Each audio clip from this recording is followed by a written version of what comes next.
OBC, James here. Welcome to another vinyl update.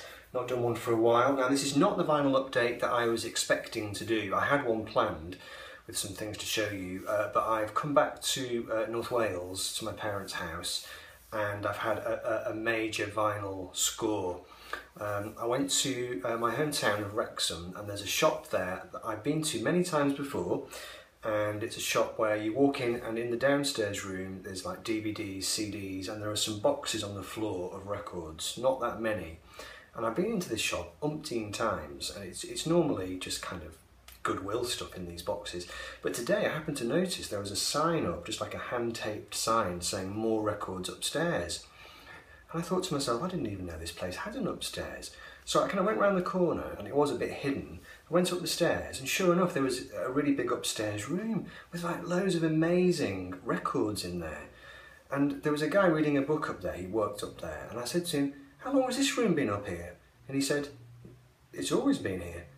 And I was like, I was absolutely gobsmacked, because it wasn't just second-hand vinyl, they had like boxes of new stuff as well, you know, really, really good things. So I was absolutely staggered, and I ended up paying quite a lot of money because there were Grails in there, there were gems that I've been after for some time, there were a few things, just impulse purchases, just a great, really great selection that I've got for you. So I've tried to break it down into stages. The first few I'm going to show you are from the downstairs room, just from the boxes of Goodwill stuff. Even that was, you know, I found some decent stuff in those boxes too. So we'll start with that. Then I'll move on to some classic rock. I'll move on to some soul stuff that I found, and we'll finish with some Grails. So it's going to be quite a big update, this. So downstairs I found the John Renbourn sampler. John Renbourn was a folk guitarist. This was 50p. I was really pleased to pick that up because I picked up a John Renbourn record quite recently. I thought it was a John Renbourn record, and oddly enough it was a sampler, and I got it home and it wasn't the right record in the sleeve, but this time I do actually seem to have got the right artist. That one is, it's quite an interesting label.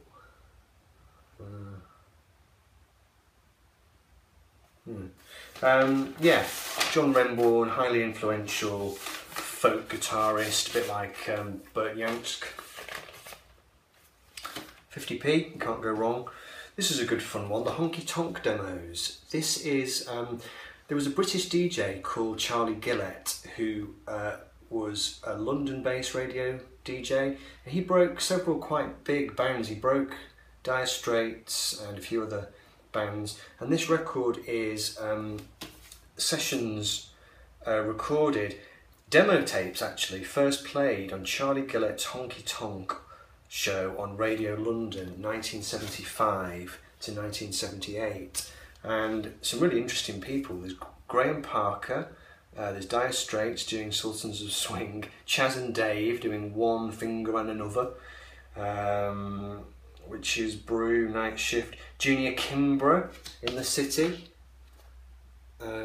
Van Ritchie was talking about Junior Kimbrough the other day, Fat Possum Records. So this is basically demos that were sent to Charlie Gillett, and he played them on his show. So what I find that was, it's on Oval. Not bad at all for 50p, so I'm looking forward to giving that a listen. Honky Tonk demos, fantastic. I couldn't leave that behind because it was in such good condition. I don't normally buy Cliff Richard stuff really, but it was just in lovely condition. A mono recording of Cliff Richard and the Shadows, the soundtrack from the Young Ones. It just looks really lovely, doesn't it? 50p. I also picked up a copy of Venus and Mars. I have this already, but my copy is shot to hell really. And what appealed to me with this one is that it came with the posters, which I'd long forgotten. When I saw these posters, I was like, oh wow, yeah, I totally forgot that Venus and Mars had posters in it. I lost my copy years ago. That's one of the posters. The other one being, this is quite a nice shot of Paul Linda after Mardi Gras in New Orleans. Part of Venus and Mars was recorded in New Orleans, I believe. Okay. Paul and Lynn. So yeah, that was Venus and Mars. thought I'd pick that up.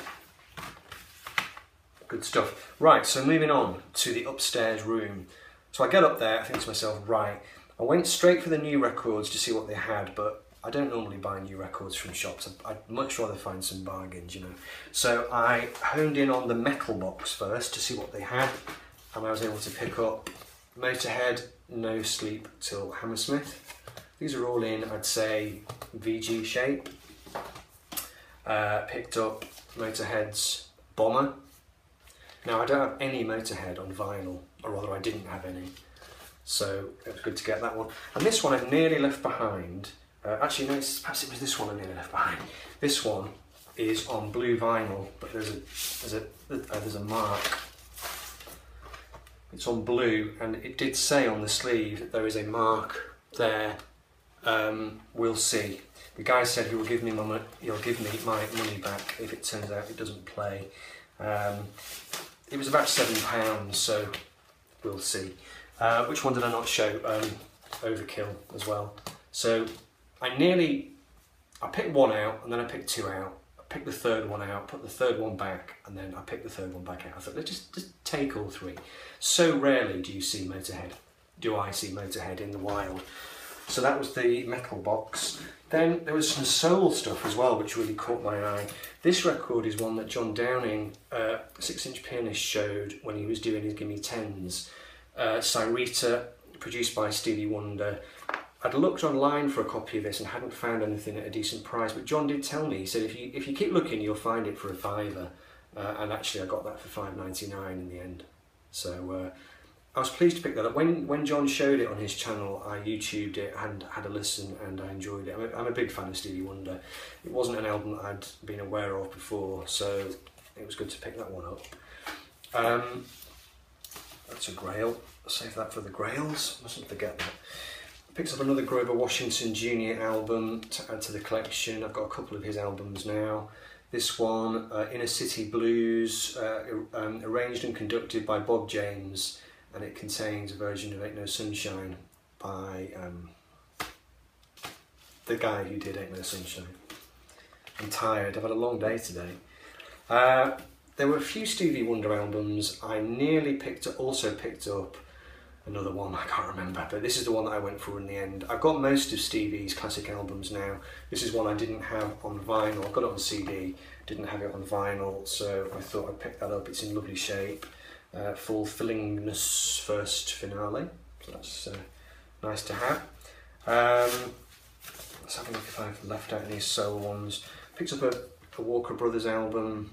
That was a kind of impulse purchase right at the end. I've got one more soul one, but it's a Grail. Okay, let's do that. Sly and the Family Stone, Dance to the Music. This one was reduced in price to a very decent price because there's a bit of stuff on the jacket there, but the record's in great shape. Great shape. I love Sly Stone. He's one of my all-time musical heroes, and yet I didn't have anything by him on vinyl at all, so absolutely beside myself with joy to pick that one up. Sly Stone. Fan Dabby Dozy. ELP, Brain Salad Surgery. I've heard people talking about this. Greg Short, I know, is a fan. Gregory Short is a fan of ELP, and this album, I've seen him show this. It was in good condition, so I thought I'd get it. It was at a good price. This is an album that I've seen Headley show. I'm quite a big fan of Randy Newman. I've got 2 or 3 of his records on vinyl and a few on CD. This is not one that I knew, but I'd seen Headley show it on his channel a while ago. I think it was on one of his Gimme Tens. Don't know anything about it. Trouble in Paradise. So picked that up, it was at a good price. Grabbed that. This one, there were a fair few Mike Bloomfield records. I picked this one because it's got Stephen Stills and Al Cooper on it. Super Session. I don't know what this is going to be like. The record is in good condition, but the record is dirty. So we're going to have to see. We're going to have to see how things fare. It's on Embassy. And so we'll see about that. So I was just gesturing towards somebody coming to get me, but not quite finished. Let's speed up. Don't know anything about this album, whether it's a good one or not. I didn't have anything by The Damned. This is Anything. I nearly didn't pick it up, but then I opened it and there's like a little pop-up band in there, and I thought to myself, right, that's it. Any record that has a pop-up band in it, I'm going to get. And also it contains a rather nice order sheet form for some merchandise. And somebody there has actually written in what they want to buy. They've written in they want a white t-shirt, large, £7, but they obviously never sent it off, so it's still here. Here's the inner lyrics, and The Damned. Don't know The Damned's music that well. They're a punk band that I never particularly checked out or got into. I've seen them being talked about on the VC, Steve. I've seen Flipside CT talking about them. So I thought I'd give it a punt, given that it had a pop-up band. Wonderful. Okay, what's left? To finish with the Grails, I've been looking for Van Morrison albums, very hard to find in the wild in the UK. I was talking to Doug about this. For some reason they're just, well, I mean, you don't see them, and if you look online they're incredibly expensive, so I was so pleased to find a copy of Van Morrison Astral Weeks at a really good price. This has only been a Grail reasonably recently, Gary Newman. I picked it up on CD a while ago and really liked it. Again, I never see his albums in the wild, ever. So that was good to get. And this is not the XTC album I really wanted. There are two that I want. I want Skylarking and Oranges and Lemons. But I do quite like this album. This is English Settlement. And again, I used to see this back in the day in Oxfam and charity shops going for like, £5. This was more than that. But I thought I would get it because, XTC are one of my favourite bands really, and I don't have much by them on vinyl. I've got all their stuff on CD, but not vinyl. So there we go. I think that might be it. What a haul. So pleased. Anyway, so that is not the vinyl update I was going to do. The vinyl update I was going to do, I still need to do. So stay tuned for that in the next few days, and that'll be coming your way soon. Thanks VC. Give us a like and a subscribe, and I'll see you all very soon. Live long and prosper.